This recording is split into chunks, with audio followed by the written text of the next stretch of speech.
자, 토지 수용이 무엇이냐? 토지 수용은요, 공공복리 증진, 사유재산권과의 조조를 도모해가지고 국토의 합리적인 이용개발, 산업발전에 기여함을 목적으로 한다. 그러죠. 뭐 토지 수용은 뭔지 여러분들이 잘 아실 거고요. 공익사업에 필요한 토지 등, 그러니까 통상적으로는 이게 토지인데 토지 외에 거기 있는 뭐 건축물이라든가 이런 것도 다 대상이 됩니다. 그래서 이거 강제로 취득하는 겁니다. 강제로 취득하는 거죠.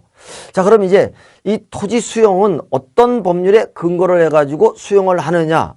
이 토지 수용은 토지를 공공 필요에 의해서 강제로 취득하는 거죠. 그렇기 때문에 반드시 법률에 근거가 있어야 되겠죠. 그 근거 법률이 바로 공익사업을 위한 토지 등의 취득 및 보상에 관한 법률입니다. 자, 줄여서 토지보상법이라고 약칭을 하기 때문에 저도 앞으로는 토지보상법이라고 약칭을 하겠습니다. 원래 법률 명칭은 공익사업을 위한 토지 등의 취득 및 보상에 관한 법률이죠. 좀 길죠. 그래서 이렇게 토지보상법으로 많이 약칭을 합니다. 자, 관할 보겠습니다. 관할은 특이한 규정이 하나 있습니다. 그래서 이 수용보상금을 공탁할 때는 토지 소재지 공탁소에서도 공탁할 수 있다는 규정이 있습니다. 규정이 있고요.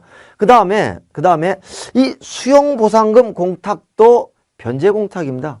변제공탁의 일종입니다. 변제공탁의 일종이기 때문에 민법 규정에 따라서 채무이행지 공탁소에 공탁할 수가 있는 거죠. 공탁할 수가 있는 거죠. 그렇다면 지참 채무가 원칙이라고 할 때 채무이행지는 토지 소유자의 현 주소지가 되겠죠.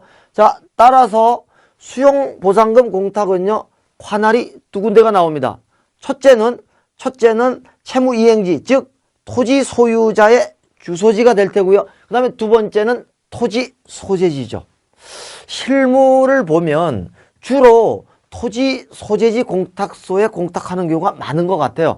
그러나 이제 사업 시행자 입장에서 공탁을 할 때는 토지 소재지가 편한지 아니면 채무 이행지가 편한지 이것은 이제 공탁하는 사람이 판단할 문제죠. 그래서 관할은 둘 중에 하나다. 그래서 토지 소재지에서 공탁할 수가 있다는 특이한 규정이 하나가 있습니다. 자, 그 다음에 시군법원에서도 수용보상금 공탁이 가능하냐? 결론부터 말씀드리면 안 됩니다. 시군법원 공탁과는 수용보상금 공탁에 대해서 업무를 처리할 수가 없다는 거죠. 그래서 시군법원 공탁관의 직무 범위에서 제외가 되는 거죠. 공탁규칙 2조를 보면, 공탁규칙 2조를 보면 시군법원 공탁관이 처리할 수 있는 업무 범위가 딱 이렇게 규정이 되어 있는데 거기에는 수용보상금 공탁은 없습니다. 따라서 시군법원 공탁관은 수용보상금 공탁에 대해서는 처리할 수 없다. 업무를 처리할 수 없다. 이렇게 보시면 되고요. 그러니까 지방법원이나 지방법원 지원에서만 처리할 수 있는 거죠. 그 다음에 우리 예규에 이런 게 있죠. 관할 공탁소 이외의 공탁소에서의 공탁사건 처리 지침이라는 게 있죠. 이것은 뭐냐면 이제 관할 공탁소가 너무너무 멀다는 거죠. 굉장히 불편하다. 그래서 관할 공탁소가 아닌 다른 공탁소에서, 관할이 없는 공탁소에서 공탁을 할 수 있는 이런 길을 만들어 놓은 거죠. 자, 이게 이제 그런 예규인데 수용보상금 공탁은 이 예규가 적용되지를 않습니다.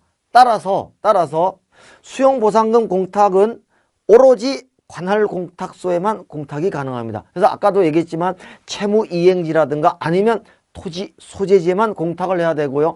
그 이외의 공탁소에는 공탁할 수가 없습니다. 그래서 이 예규가 적용되지 않는다.